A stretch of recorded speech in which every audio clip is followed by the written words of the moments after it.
नमस्कार दोस्तों, संकल्प मैथ्स क्लासेस में आपका स्वागत है। साधारण ब्याज का पार्ट 4 हल कर रहे हैं हम। पार्ट 4 के 2 सवाल हैं। इससे आगे भी और सवाल हैं जो इनसे थोड़े से भिन्न थे, इसलिए मैंने उनको इस पार्ट में नहीं लिया है। तो पार्ट 4 के अगले पार्ट में आपको मिलेंगे। इसका पहला सवाल है, गोपाल ने 5,000 रुपये आंशिक रूप से 4%, 5% वार्षिक दरों पर 2 लोगों को उधार दिया। 5,000 रुपये थे। उस 5,000 रुपये में से उसने कितने कितने रुपए दिए ये हमें नहीं मालूम है, लेकिन उसने दर बता दिया है कि एक व्यक्ति को मैंने 4% पे दिया था, दूसरे व्यक्ति को 5% पे दिया था। 2 वर्ष बाद उसको टोटल 4.2% वार्षिक ब्याज प्राप्त हुआ। अब उसने यहाँ पे जो ब्याज दिया है वो दोनों की एक साथ मिला के दे दी है, ना कि अलग अलग दी है। यहाँ पे दोनों की एक साथ मिला के दे दी है कि औसत जो वार्षिक ब्याज है वो 4.2% प्राप्त होती है। अब वो कह रहा है कि 4% की दर पर जो मैंने उधार धन दिया था वो धन कौन सा है, उस धन के बारे में वो पूछना चाहता है। तो मैंने मान लिया कोई एक ए व्यक्ति ये रहा और ये दूसरा व्यक्ति है, इसको 4% पे दिया था और दूसरे को 5% पे दिया था। अब इन दोनों पे टोटल जो ब्याज मिला है वो हमें कितना मिला है, 4.2%। ये विशेष ध्यान रखना है आपको। जो टोटल ब्याज अगर उसने दे दिया है तो बहुत अच्छी बात है, नहीं दिया है तो आप टोटल ब्याज निकालिए, क्योंकि किसी धन में से जो धन कुल धन दे रखा है उसमें से जब हमें कोई चीज़ अलग अलग करनी है तो उन दोनों व्यक्तियों का या दोनों वस्तुओं का हमें अनुपात पता होना चाहिए। अगर आपको दोनों व्यक्तियों का अनुपात नहीं पता है तो आप इसमें से अलग कैसे कर देंगे, नहीं हो ही नहीं सकता है इसमें से अलग। ऐसे थोड़ी कर देंगे कि 5,000 का निकाल दिए 4% या 5,000 का निकाल दिए 5%, ऐसे हल नहीं होगा। आपको पहले इन दोनों का अनुपात निकालना पड़ेगा।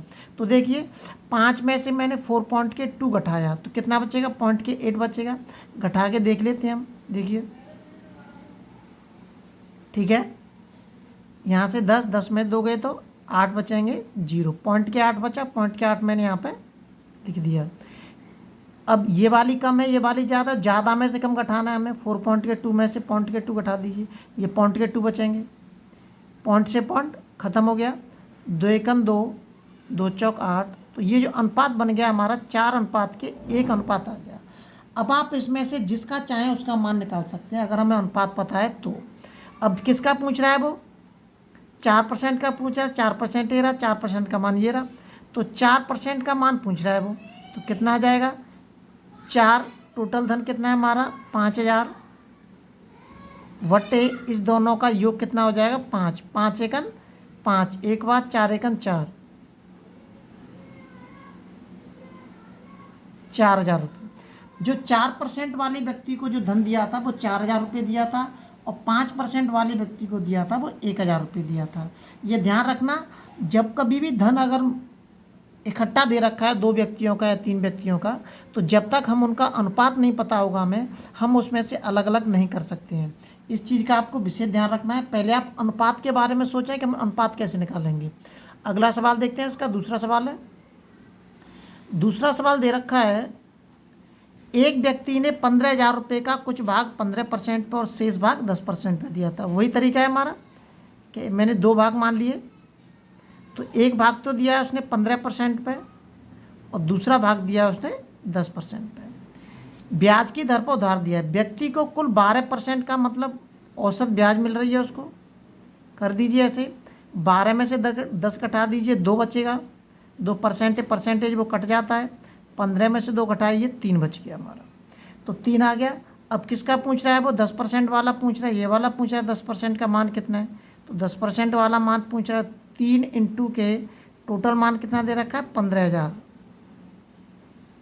वटे इन दोनों का योग, 3 और 2 कितने हो गए 5, 5 तिया 15 और 3 तरह का 9, कितना आ गया 9,000 रुपये।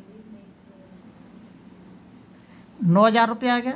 तो अगर दूसरे का निकालेंगे तो दूसरे का तो ऑटोमेटिकली पता चल जाएगा 6,000 रुपये का, 15 में से 9 घटा देंगे तो, या आप ऐसे निकालना चाहें तो ऐसे भी आ जाएगा। अगले वीडियो में आपसे फिर मिलते हैं, उसमें इसी पार्ट 4 के और सवाल अवशेष बचे हुए हैं जिसमें आपको कल के वीडियो में आपको बताता हूं। जब तक आप अपने लेवल पर वीडियो को शेयर ज़रूर करें।